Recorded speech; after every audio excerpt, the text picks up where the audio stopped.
পরিষ্কার বলেছি যে সংসদের 300 জন সদস্য যদি সিদ্ধান্ত নেয় যে বাংলাদেশে চাঁদাবাজি হবে না, তাহলে কেউ করার সাহস পাবে না।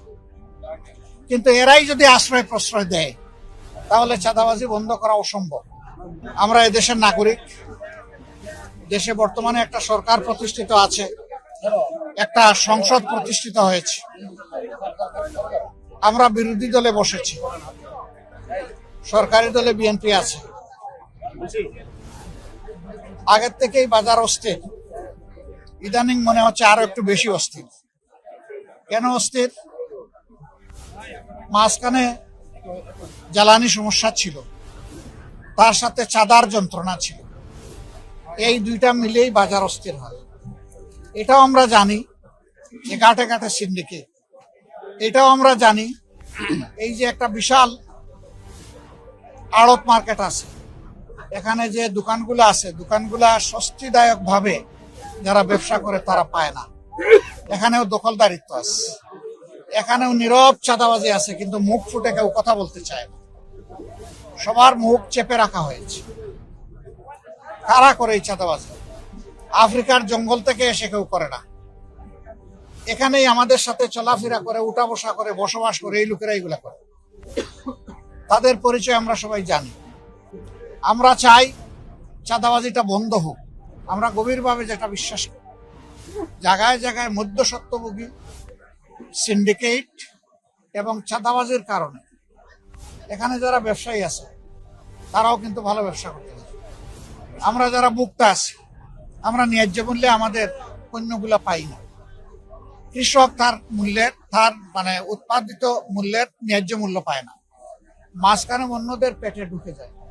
আমরা ওটা ভাঙতে চাই। কোন দিন ভাঙতে পারবো আল্লাহ ভালো জানেন, কিন্তু আমাদের লড়াই শুরু হয়েছে, এই লড়াই চলবে, আমরা থামবো না। আমাদের আওয়াজ, আমাদের প্রতিবাদ, আমাদের দাবি সংসদের ভিতরে এবং বাইরে সব জায়গায় অব্যাহত থাকবে।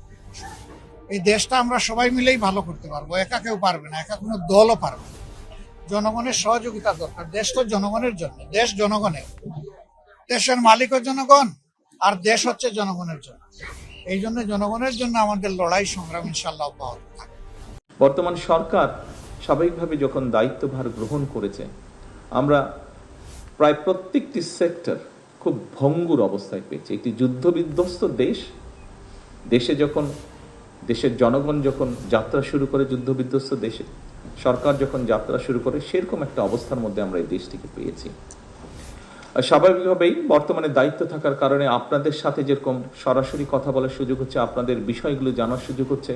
স্বাভাবিকভাবে আপনি আর্মির কথা বলেন, নেভির কথা বলেন, এয়ারফোর্সের কথা বলেন, অন্য প্রতিষ্ঠানের কথা বলেন, সেগুলোর ব্যাপারেও সরাসরিভাবে জানার সুযোগ হচ্ছে বা বিষয়গুলো দেখার সুযোগ হচ্ছে। একইভাবে স্বাস্থ্যের কথা বলেন, একইভাবে শিক্ষার কথা বলেন।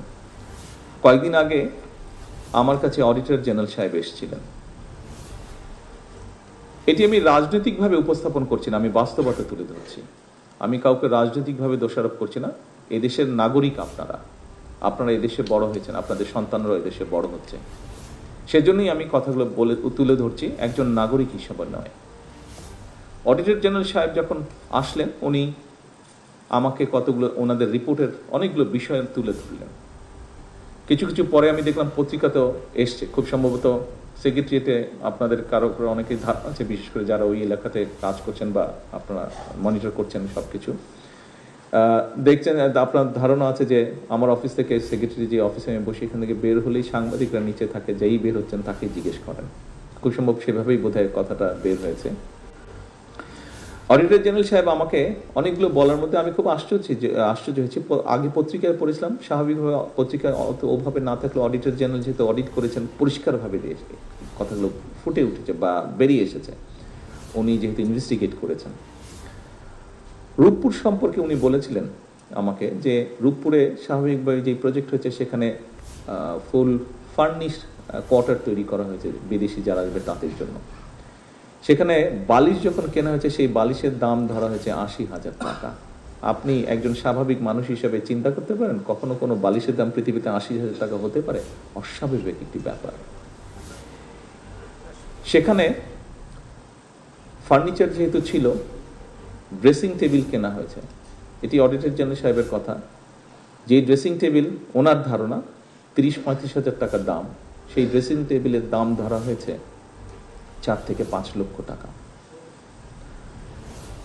এই রূপপুর প্রকল্পটি সিমিলার প্রকল্প আমাদের পাশের একটি দেশ করেছে, তাদের লেগেছে অ্যাবাউট খুব সম্ভবত 14,000 থেকে 14,000 কোটি টাকার মতন। বাংলাদেশে যে রূপপুর আণবিক এই যে রূপপুরে যে প্রকল্পটি করা হয়েছে, এটির খরচ গিয়ে আলটিমেটলি খুব সম্ভবত দাঁড়িয়েছে 96,000 কোটি টাকা। আসুন, একটি টানেল তৈরি করা হয়েছে, টানেলটির নাম কর্ণফুলী টানেল। এটি সম্পর্কে অনেকেরই আপনাদের পরিষ্কার ধারণা আছে। এই কর্ণফুলী টানেলটির খুব সময় আমি দেখিনি।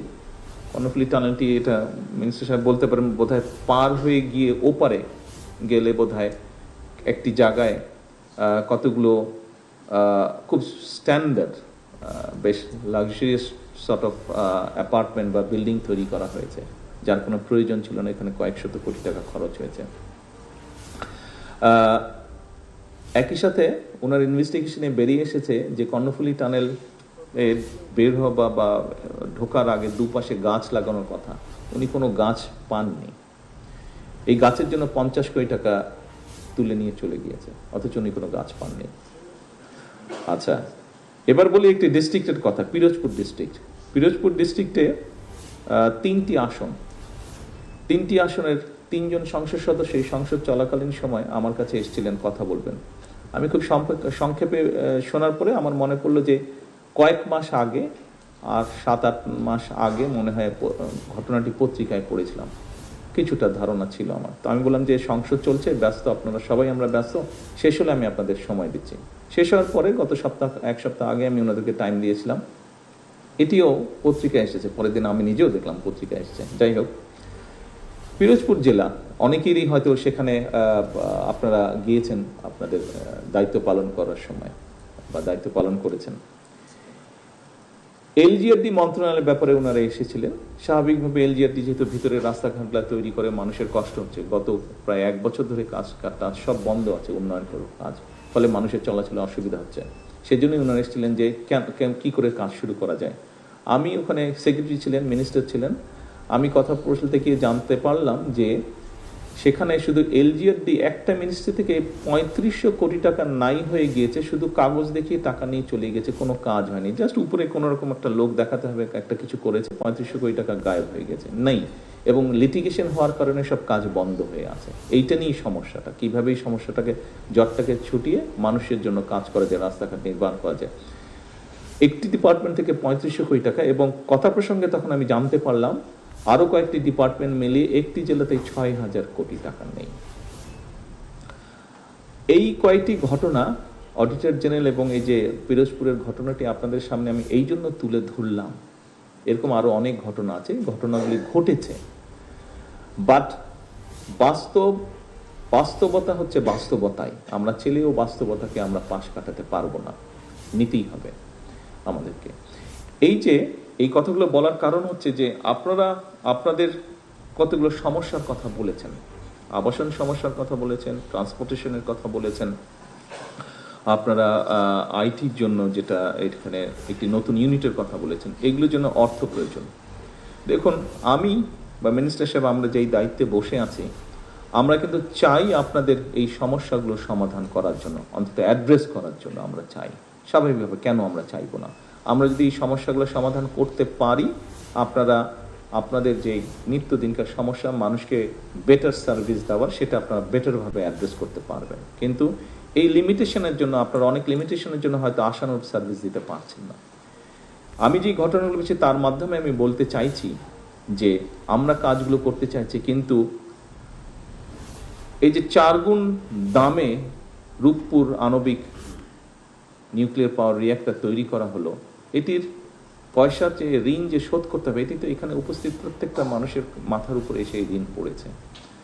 যে যমুনা ব্রিজ পাশের দেশে, পার্শ্ববর্তী দেশে Bhupen Hazarika bridge, quite similar bridge, বরং একটু লম্বা বোধহয় ভূপেন হাজারিকা ব্রিজ, সেটিও 14 না 15,000 কোটি টাকার মধ্যে করা হয়েছে। বাট পদ্মা ব্রিজের খরচ পড়েছে 54 না 56,000 কোটি টাকা।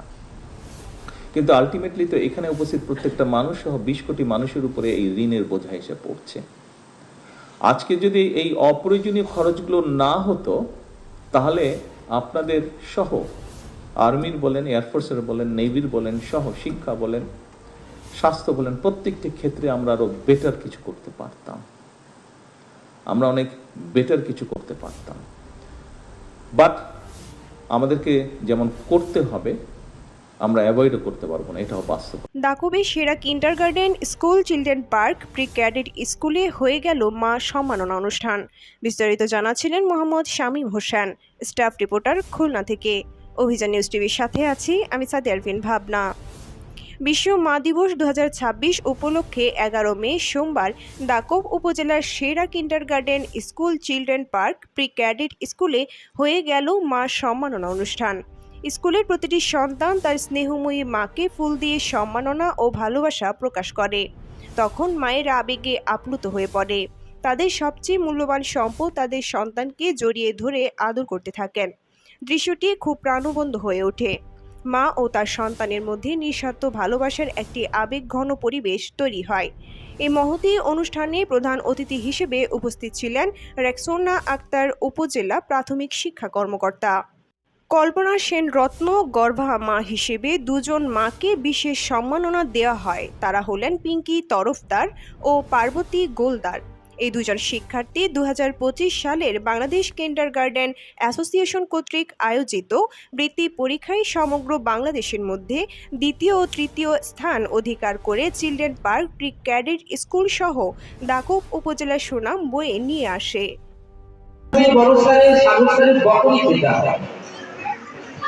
মা হওয়ার পর শিখেছি চিলড্রেন পার্ক স্কুলের প্রত্যেকটি নিয়ম কিভাবে শ্রদ্ধার সাথে নাসিরনগরে 3 কিলোমিটার সড়ক পুনর্নির্মাণ কাজের ভিত্তিপ্রস্তর উদ্বোধন।